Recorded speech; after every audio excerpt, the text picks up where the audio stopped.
ng daigdig naron. Dito na naman tayo sa another episode ng ating vlogs, Badong Aratiles po. Pag-uusapan natin ngayon, ito po, no? Ito po, sa totoo lang, no? Bakit po may problemang ganitong kinakaharap ang ating gobyerno? Napakalawak po. Question po to, no? Si BBM, si Auntie Claire, si Boying, at ang buong administration, no? Kaya lang, inano lang natin, in-specific lang natin kay Auntie Claire tsaka kay Boying, pati kay BBM. Ang buong administration po ay may problema sa kredibilidad. Kaya hindi po nasa kalagitnaan po tayo ng termino ni BBM. Parang hindi po makausad-usad, no? Yun po yung pangunahing problema, credibility. No? May naniniwala pa ba? Una mong PM, nag-PM ka ba sa akin? No? Gusto mo mag-PM ako? Good PM. Kala ko unang komento, PM eh. Okay. Tapos, sa tingin ko ba, ano yung pwedeng gawin pa? No? Maisasalba pa ba ni BBM yung kanyang kredibilidad ng administrasyon na to? Ano na lang yung pwedeng gawin, no? Iyan po ang pag-uusapan natin. At saka nakakatawa po, yun nga, nakalimutan kong ilagay ito sa nakakatawa po yung isa, bukod po riyan, pag-uusapan din natin. Tila nag-aaway-aaway pa po itong mga Dilawan at Kakamping, no? Sa diskarte. Natataranta din sila nakikitaranta po sila no? Hindi nila alam yung gagawin nila. Kukunti na lang no? Konti na lang itong mga to, nag-aaway-aaway pa. Real po tayo. Ang may karapatan lang pong mag-away-away.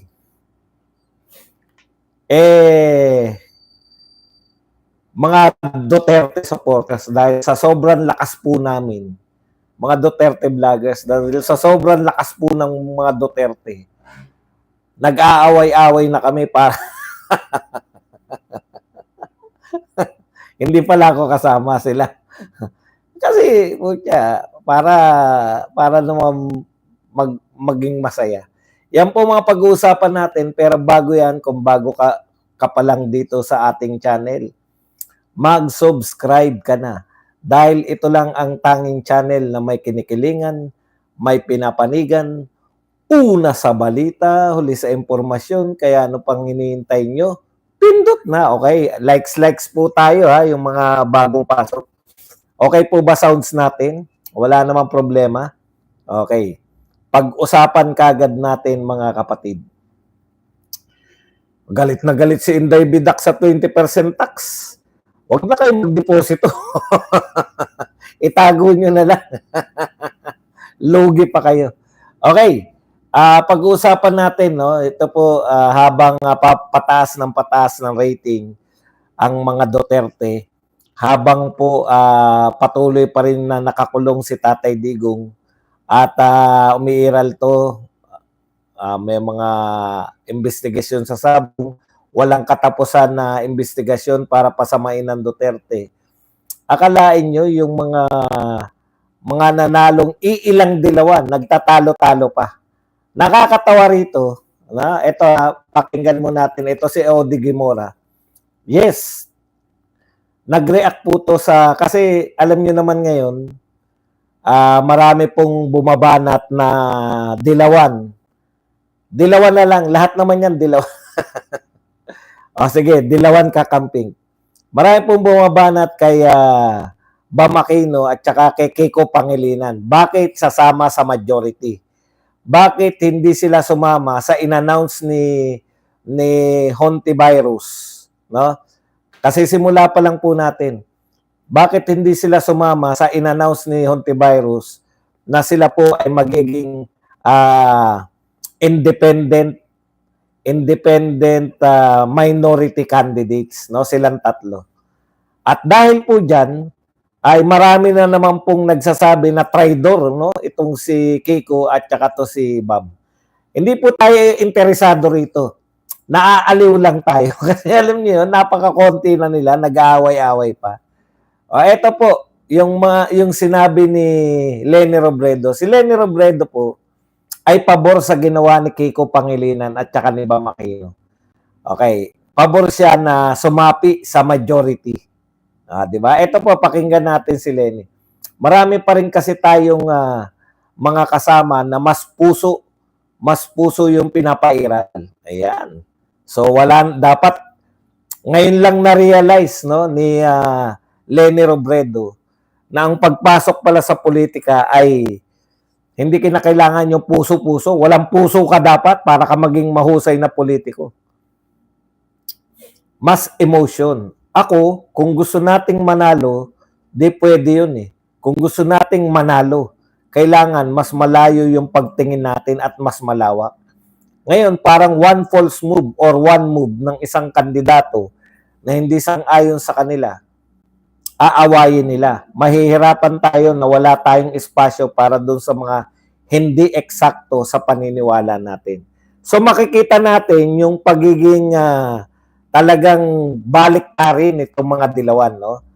Yan mula kay Leni na ang tigas-tigas niya na no compromise, no? Talagang kaaway niya kung kaaway. Ngayon willing na siya na makisama sa mga majority para sa politika, para kung gusto nilang manalo. Kita nyo na? Nag-aaway-away po ang kakarampot.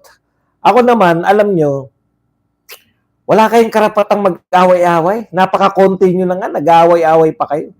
Akala mo naman, ang pinag-aawayan nila yung sino yung pinuno. Hindi naman po eh. Ang pinag-aawayan nila kung kanino sila kakampi. Kung kakampi ba sila kay Chis Escudero o kakampi sila kay Tito Soto. Alam niyo yun? Hindi po yung eto gagawin natin para tayo magiging pinuno. Hindi po eh. Kung kanino lang tayo kakampi. Kung kanino lang sila sasanib dahil sa kawalan nila. Nag-away-away pa kayo. Tatatlo na lang nga kayo, nag-away-away pa.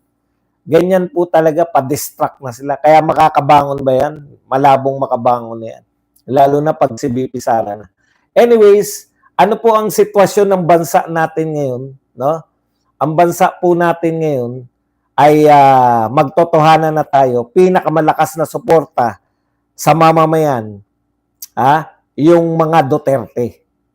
Bagamat pinakulong nila si Tatay Digong, bagamat inihablan nila sa sari-saring korte kasama na ang impeachment court si BP Sara, na natili po na pinakamalakas na puwersa. Napatunayan na natin yan na ang pinakamalakas na puwersa ngayon sa Pilipinas politically ay ang puwersa ng mga Duterte, no? Kaya kami may karapatan, yung mga vlogger ng Duterte, yan na may mga karapatang mag-away-away. Ang dami. Kaya yan, panoorin lang natin na mag-self-destruct na yung mga yan. Okay. So sa makatwid mga kapatid, hindi natin problema yung pinoproblema ng mga dilawan. Mas lalong hindi natin pinoproblema yung pinoproblema ni BBM. Ano ba po ang pangunahing problema ni BBM? Dahil sa pagkakaroon niya ng PCO Undersecretary na nagngangalang Anticlear at saka yung mga katulad ni Boying, na lahat po, kita nyo nga, napiko na si Boying. Ang sabi niya doon sa mga nagdududa, no? Nabiruin nyo to open na sa publiko. Meron na mga media doon. Di ba may media na ron sa mga sumisisid sila? Siyempre, talagang pinagkakaguluhan. Nakita mo naman na nilangoy, sinisid yung mga buto, iniahon. Tapos ang dami pa rin tsorya, lalo na sinasabi tanim buto, no, di ba? Tanim buto naman. Kahit na nakita na ng media o very open na sila sa media lahat, no, wala nang tinatago. Kaya talagang mapapakalokohan eh. Sa isang banda naman, ito naman si Anticlear, gigil na nagsabi na pinipake news pa rin sila. Pero kahit na, eto pag may problema ka sa kredibilidad, Kung nagsasabi ka na ng totoo, pinagdududahan pa yung pinagsasabi mo. No? Yan po, yung tatlong pangunahin na yan, si BBM, si Auntie Claire, at saka si Boying Remulla. May malaking question yung kredibilidad at buong administrasyon, no? Yung ang malaki po ang problema mo sa kredibilidad kasi nga yun na nga, no, hindi na ma-distinguish ng tao, no? Hindi na ma-distinguish kung ikaw ba'y nagsasabi ng totoo o nagsasabi ka na ng katotohanan. Parehong totoo. Ibig sabihin, magsabi ka man ng totoo, duda pa rin. At yun po, nakakagalit talaga yun. Pero, hindi mo rin naman masisi yung mga tao. Dahil marami ka ng serye, lalo na kung ang serye ng mga pinagsasabi mo ay taliwas sa katotohanan. Kita naman natin, si BBM, produkto niyan, no? Yung mula sa kampanya, mula sa mga nabigong, yung pinakamalaki niyang kabiguan sa kampanya, yung sinabi niya na itutuloy niya yung mga ginawa ni Pangulong Duterte. Yung pagtutuloy pala, ang ibig sabihin, ipapakulong, no? Ang ama at yung anak naman, nakapartner niya mismo, kasama niya nag-iikot, ay ma-impeach. Na sinasabi niya pa ulit-ulit, ayaw niyang ma-impeach si BP Sara. Pero, mismong kadugo niya, laman sa laman, dugo sa dugo, ang nanguna para ma-impeach si BP Sara. So hindi mo laging question to ng laging question ng kredibilidad. May kredibilidad pa ba natitira dito sa gobyernong ito? Sa tingin ko, sa pangkaraniwang tao, wala na. Yung naniniwala sila na lahat ng sinasabi ng Pangulo, lahat ng sinasabi ng Pangulo ay kabaliktaran sa katotohanan. Yun nga, no? Wala nang kredibilidad. Kaya kahit na maglupasay man to si Auntie Claire, di po maniniwala. Tsaka ang layo po kasi. Ang layo po sa katotohanan. Bumabaha po hanggang ngayon. Sa Amerika po, pwede kang makakuha. Di ba? Ang dami po hanggang ngayon na nagsasabi na namatay si Paulo Tantoco. Tapos ang dinidinay pa, hindi raw kasama sa opisyal na entourage. Ano yung buong ginawa ni Paulo Tantoco doon? Sumabit lang na sumabit. Kung saan merong pagdiriwang, kung saan merong party, nakikipicture lang siya. Para saan yung mga security? Di ba pag sinabi mo hindi ka parte ng entourage, no? Ano yung lahat ng lakad? Bakit lagi kang kasama? Sasabihin, asawa lang daw. Hindi naman sinabi. Kasi imposibleng hindi ka kasama sa entourage. Yung asawa mo ay assistant social secretary. No? Na yun yung trabaho talaga. Makipagsosyalan. Asawa ni Paulo Tantoco. Hindi ko talaga makuha. Sige, pagpalagay na natin. Ipagpalagay na po natin na hindi siya kasama officially. Pero ang tanong, hindi ba siya kasama sa mga tagpo na naroon ng First Lady? Wala bang instance na kasama niya si First Lady? Yun yung tanong eh. Wala bang instance, wala bang tagpo doon sa US na hindi niya kasama si Paulo? Wag na yung entourage. Kung masama ang loob nyo na sabihin na official entourage. No? Wala bang time na nakasama as hindi fan hindi nagpa-picture lang Yan nakita namin na kumakanta na I Will Survive. Na nagsasayawan sila sa I Will Survive.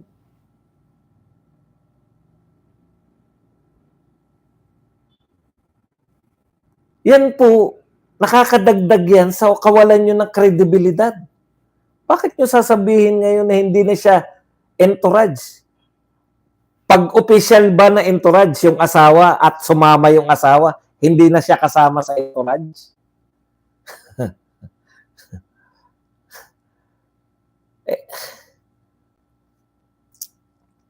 Wag tayong kumanta na I Will Survive. Yan na ang bagong My Way. Kaya, di ba? Ikalawa, kung kasama to, kung kasi tandaan po natin, no, consider po yung cocaine ay consider po na party drugs. Sino yung mga kasama? 'Di ba? Sino yung mga kasama ni Paulo? Sino yung circle ng mga kasama ni Paulo nung naroon siya? Hindi pa ba sapat na ikaw ay pinagbibintangan na nga? May akusasyon na nga. No? May akusasyon na nga na kayo ay involved na mag-asawa sa droga. At ang mga nag-akusa ay hindi naman po simpleng mga tao. Si President Duterte po yung nag-akusa. At saka si Amy Marcos. Oo, di ba nagkwekwentuhan si Amy tsaka si Inday Sara ng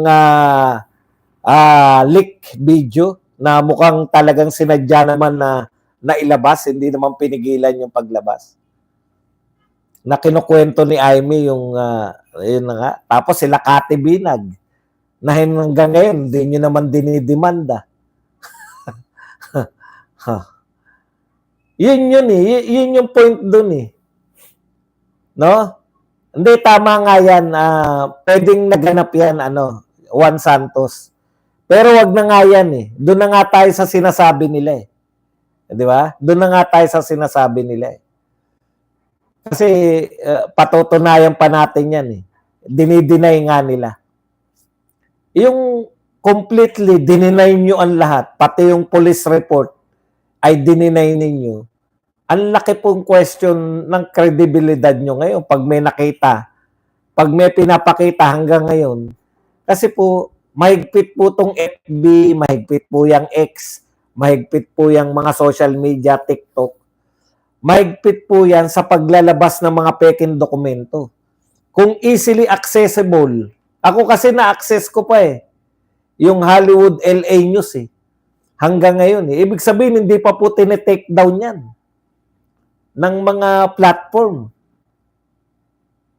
Madali lang pong ipatake down yan, lalo na kung peke.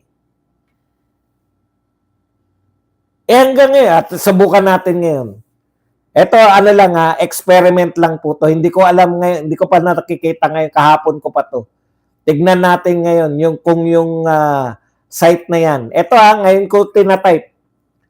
Yung Hollywood LA News. Naroon yung balita na yun na Tignan lang natin kung nariyan pa rin si Tantoko.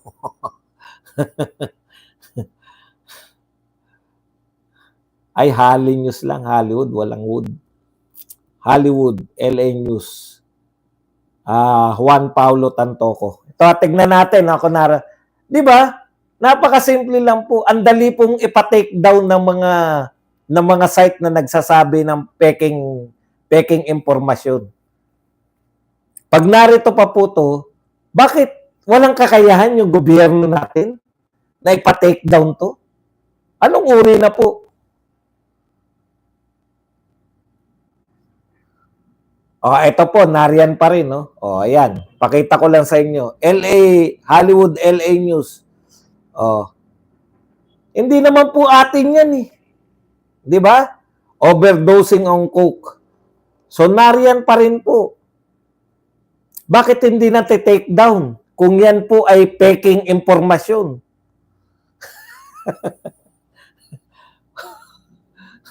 Huwag tayo masyadong galit kasi para kunwari hindi natin tinatalakay. Tayo, nagugurgur eh. Putya, ginurgur nga kami kanina sa birada. Kaya yung credibility nyo po yung problema eh. Di ba? summon daw kasi long daw mag-arrange ng ganyan meeting. Hindi, pwede po kasi na tungkol po sa Taiwan yan. Alam niyo naman, mayroon sila mga base dito sa atin. Okay. Punta na po tayo rito sa, dito naman po, sa kabilang banda naman po. No? Sa kabilang banda naman po, ito po nagaganap na malawakan na. Talagang ito na po ang laman ng mga balita mukhang nagtatagumpay sila sa scapegoating. Ha? Panay mga sabungero na po. Okay. Alam nyo, simple lang naman Kung ang original lang na intention excuse me po, ni alias Totoy, 'di ba? Kung ang whistleblower lang po na si alias Totoy, yung kanyang binubulgar lang po, hanggang mastermind lang po ng mga missing sabungero. 'Di ba ang sinasabi niya, si Atong Ang tsaka si Gretchen Breto yung mga involved diyan. Inuutusan ni Atong Ang, tapos diyan tinapon sa Taal. 'Di ba? Ganun lang. Ngayon, ang importante lang doon, makuha niyo yung buto doon sa Taal, ha? Kasi ebidensya yun Tapos, maano nyo sa mga kamag-anak, eto na nga yung missing sabungero, tama na yung sinasabi ng whistleblower. Matatag na yung kaso. Sa kapapanood natin, matatag na po yun kasi meron ng testimonya yung ebidensya na testimonya. Tapos, may mga nagko-corroborate po na events, may nagko-corroborate sa CCTV, nakunan sa mga sabungan nung kinukuha yung mga sabungero. Tapos ngayon, yung kwento naman nung whistleblower na nagtuturo ng mastermind, sabi, doon sa Taal. Ngayon, pag nakukuha sila ng buto doon sa Taal at napatunayan na ito ay di okay na yung credible na siya. Tapos na yung kaso, almost solved na. Pwede nang sa korte. Ayun naman pala ba dong, simple lang naman pala. Opo, simple lang. Bakit po, ngayon, nagkakaroon ng nagiging komplikado? Kaya po nagiging komplikado kasi nagsalita si Boying ng posibilidad na may kinalaman yung war on drugs tungkol dito. Nagsalita si Boying na posibleng may kinalaman. Tapos nagsalita si Conti na pwedeng maiugnay yung missing sabungero sa ICC. Maging So nakikita natin yung direction ngayon. Nagiging komplikado ngayon. Paano nila di ba? Simple lang. Ang kinakailangan lang nila, may mga CCTV camera meron na whistleblower. So, ang kinakailangan mo na lang, patunayan na talagang tinigok yung mga sabungero. At madali lang yung patunayan kung makasisid ka ng buto. Pag nasisid mo yung buto, napatunayan na ito ay kamag-anak nga nung mga buhay ngayon, yun na yun, no? Okay na. Katiwa-tiwala na si whistleblower. Pero nagiging komplikado kasi gusto nyo pang iugnay ito sa mga Duterte, war on drugs ni Duterte. Kukunin nyo pa ngayon yung mga sinasabing may kinalaman, mga pulis na may kinalaman, pipilitin nyo maging testigo, etc., para mapalabas na may ugnayan yung dalawa. Yung war on drugs may ugnayan sa nawawalang sabungero. Kaya kumomplikado. At dahil dyan, yung kredibilidad na dapat sana nakaani na kayo ng ano na to? Naku, sa wakas, meron na kayo nalutas. Hindi nyo ngayon malulutas-lutas. Dahil mas malaki pa yung gusto nyong kabitan ng krimen. Mas malaki pa yung gusto nyong idamay. Wala po kung pakialam kung di ba? Nung una, sige, sabungan. Pero buwat nung sinabi ni Boying na posibilidad na may ugnayan, wala pa pong ebidensya, wala pa pong testigo na nagsasalita na may ugnayan, si Boying pa lang, yun na yun. Kasi maghanap ka ng testigo na magsasabi na may kaugnayan. Maghanap ka ng ebidensya na may ugnayan. Maghanap ka ng mga panibagong, katulad niya, may hinuhukay sa sementeryo. Taal, hindi na taal yan. Sementeryo na. Paano kung may mahukay? Sa whistleblower, wala namang, di ba? Ang alam lang natin sa taal eh. Kinukumplikado nila eh. Tuloy, nawawalan po ng kredibilidad. Okay. Ako naman, gusto ko naman, kasi taga rito ako sa Pilipinas, doon tayo lugi mga kapatid. Nawawarak yung Pilipinas. No? Sa kagagawan ng mga to, pag nawarak, may Maltese citizen, o dating Maltese citizen, o dating dual citizen, merong mga may ari-arian sa ibang bansa, may tatakbuhan po sila eh, no? Samantalang tayo, eto lang talaga yung bansa natin. Ano man ang mangyari, narito pa rin po tayo. Di po ba? Lugin-lugi tayo. Tayo, kayong nakikinig kay Badong ngayon. Nagagalit tayo dahil nawawarak yung bansa natin. Nagagalit tayo dahil lumulubog yung bansa natin. Literal, lumulubog sa baha, lumulubog sa utang.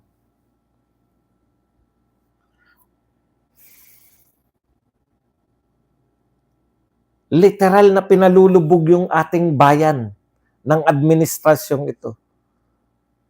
Ang problema yung nagpapalubog sa ating bayan. Anytime pwede silang lumabas ng bansa. Anytime may ari-arian sila, may mga bahay, may pupuntahan sa ibang bansa. Tayo ang matitira dito. Yung mga nagpapalubog ng ating barko, anytime, meron na silang salbabida. Pwede silang tumalon. Tayo yung maiiwan sa barko. Yan ang kasawing palad natin. Diyan tayo sa sawing palad. Okay. Hindi naman tayo matigas ang ating kalooban, no? Sabihin natin, salvable pa ba? Masasalba pa ba ang Pilipinas? Ano ang dapat gawin sa mga huling taon ni BBM? At ano yung mga mali niyang ginagawa? Alam niyo ang pinakamaling ginagawa ni BBM ngayon? Na umaakto siya na parang kauupo niya pa lang sa pwesto. Sa totoo lang po, Mr. President, ang lahat po ng ginagawa ninyo, nangangako, magtatayo tayo ng airport, groundbreaking. Magtatayo tayo ng mga ospital, specialized hospital, groundbreaking. Magtatayo tayo ng rito sa General Santos, magtatayo tayo. Hindi ko alam kung ano itatayo pa doon sa General Santos. Wala nang groundbreaking. Sa General, yung mga taga-General Santos, meron bang, ano ba pinangako itatanong dyan? Ni groundbreaking, wala na ron eh. Di ba? Tapos, dito tayo sa MRT, yung mga matatanda, mga senior citizen, 50% na ang inyong ayuda na naman. Itutuloy natin. Itutuloy natin ang 20 pesos na bigas. Ayuda pa rin. Ang gobyerno natin ang proyekto ng gobyerno natin ay ayuda, paninira sa Duterte, at groundbreaking. Butas-butas na Pilipinas sa kag-groundbreaking. Wala, ni poste, wala maitayo eh. We are acting, no? Ride for 3-1. Mga ganun ba pa? Ayuda po tawag dyan eh. At pag may ayuda, wala pong balik yan. Palabas lagi ang pera. Palugi. Ang budget natin, buhat na umupo si BBM, ay deficit budget. Ano po ibig sabihin ng deficit budget? We are gastusin more than we are earning. More gastos than what we are earning. Mabuti nga may OFW pa. Maraming salamat sa inyo mga OFW. Kayong mga nakikinig ngayon na OFW. Wala naman tayong ganong airport. Export. No? Wala tayong ganong export. Ang in-export talaga natin na pinagkikitaan natin, manpower. Kayo ang in-export ng Pilipinas. At mananatili po tayong aasa sa inyo hanggat ganito po ang uri ng ating pamamahala. Maganda na yung direksyon natin kay Tatay Digong. Dahil ulitin ko na naman, for the end time, kay Tatay Digong, nasa tamang direksyon tayo dahil lahat ng bansang maunlad nag-invest sa infrastructure. Bakit alam natin na mali ang direksyon ni BBM? Dahil walang bansang umunlad dahil sa ayuda. Talagang ang direksyon, kung ang pangunahin mong trabaho ay ayuda, wala talaga. O balik po tayo rito sa punto natin. Isa lang po ang payo ko kay BBM, huwag ka pong mag-umasta na parang ngayon lang po, parang isang buwan ka pa lang sa pwesto, na panay groundbreaking pa rin, panay pangako pa rin. Pangako lang yun eh. Di ba? Sasabihin nyo, maganda itong airport, mas dadami, mas mapapabilis ang pagpunta ng Boracay dahil sa airport. Pucha, kala mo may airport na eh. Groundbreaking pa lang sa airport. Groundbreaking pa lang sa Katiklan Airport. Okay. Alam nyo, Mr. President, no? Murahin nyo yung pamumulitika ngayon. Gawin nyo yung nararapat. Yung wag kayong tanggalin nyo yung anong gagawin para bumango kayo sa tao. Hindi nyo po kinakailangan ng mga eksperto na mga katulad nito ng mga PCO. Ito lang po ang presidente, 3 taon sa pwesto, 5 na yung PCO. Wag po nyong gawin na parang yung magagandang pakinggan, yung magagandang gawin po. Kung ako si BBM, kung ako si BBM, wala na eh. Tapos na tayo ron eh. You miss the train, Mr. President. Yung 6 na taon, na-miss mo na yun. Ang kinakailangan na lang natin ngayon, na totohanin mo yung sinasabi mo na unity. Pucha, unity ka na unity. Ang pinakamatindi yung kalaban, mga Duterte. Ang niyo-unite nyo, dati nyo lang kakampi. Unity sa mga dilawan, unity sa mga kakamping, unity sa mga loyalista. Unity sa mga loyalista. At higit sa lahat, unity sa mga makabayan black o sa mga makakaliwa. Ang kinakailangan yung unity, hindi naman na makikipagbati sa inyo mga Duterte. No? Wala na po yan. Wala na rin kayo mag-gain politically. Hindi man nanalo yung i-endorse ninyo. Maniwala kayo sa akin. Mr. President, curse po ang magpa-endorso sa inyo. O, na-realize siya ni Abalos, na-realize siya ni Tol. Tol, kumusta ka na, Tol? Okay ka pa, Tol?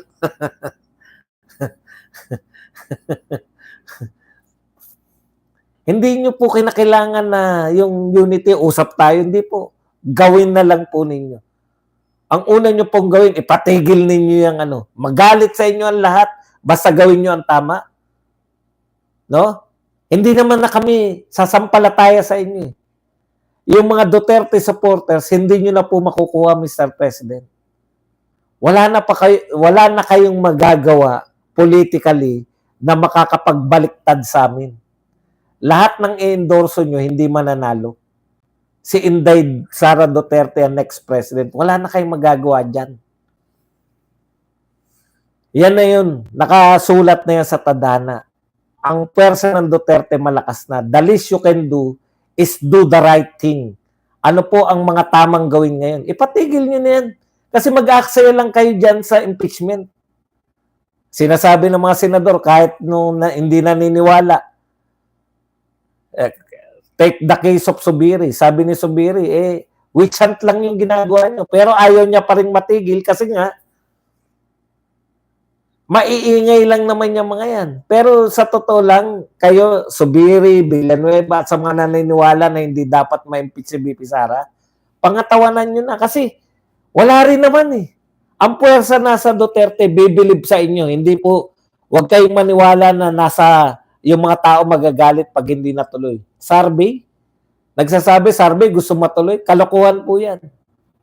Magdidiwang po ang mamamayang Pilipino pag hindi nyo na tinuloy ang impeachment. Makakatipid kayo ng pera, Mr. President. Yan yung ipampatayo nyo ng mga groundbreaking nyo. Sa lintik na mag-impeachment kayo, wala namang mahihita. Ganon din naman yan. Patatagalin nyo lang, ang resulta po niyan, may numero na po kami. Nagsisip-sip po yung mga senador sa mga Duterte. Ganon din po yan. Wala naman po, wala namang ebidensya. Gusto nila pabuksan yung bank account para galitin yung tao. Hindi na po magagalit yung tao pabor sa mga dilawan, kakamping, at pabor sa mga loyalista. Magagalit ang mga tao para ipagtanggol ng mga Duterte pag ginawa nyo kay Sara na siya ay inyong tanggalin sa pwesto. Ikalawa, Mr. President, ito po mga dual at doable. Ikalawa nyo pwedeng gawin. Una, ipa-stop nyo lahat ng kaalyado nyo, lahat ng kaalyado ko sa Congress. Tigilan nyo na yan. Hindi na matutuloy yan kasi yung second part ng motion yung pinagagawa ng Senado, napipirma lahat uli yung mga pumirma na itutuloy pa nila, hindi napipirma yung mga yan. Isang salita nyo lang. Maging maayos na tayo. Tigilan na natin yan, pag-uusig na yan. Wala naman kayong talagang ebidensya. Dahil kung confidential pa nila, ang ebidensya po nila, kukunin lang nila sa impeachment trial. Ala corona lang. Magbabackfire pa sa inyo yan. Okay, ikalawa. Sumulat kayo sa ICC na dito na namin, inaampon namin dito namin gustong litisin yan. Nagkamali kami na binigay yan sa inyo. Akala naman namin, igagalang ninyo yung human rights ng aming dating presidente, yung pala ikukulong nyo na walang kasalanan. Mr. President, wala pong kasalanan yung ating dating Pangulo. Hindi po kami matutuwa sa ginagawa nyo dahil dapat nyo lang gawin yan. Pero, maiibsan po ang galit namin sa inyo. Sumulat sa ICC, di ba? Kukunin na namin ang presidente namin. Dahil ikukulong nyo lang pala, kala namin, igagalang nyo yung human rights niya. Saan ka nakakita? Wala, hindi pa po napapatunayan na kung ano, wala pa po. Tigilan na yung mga photo ops na ikot kayo ng ikot. Wala na po yan. Hindi nyo po ikasisikat yan, Mr. President. Gusto nyo sumikat? Sumulat kayo sa ICC? Kalahati ng mga Duterte supporters tatahimik sa pagbanat sa inyo. Baka magpasalamat. Ako mismo magpapasalamat. Tapos pagdating ni Duterte dito, narong kayo sa tarmac ng NAIA.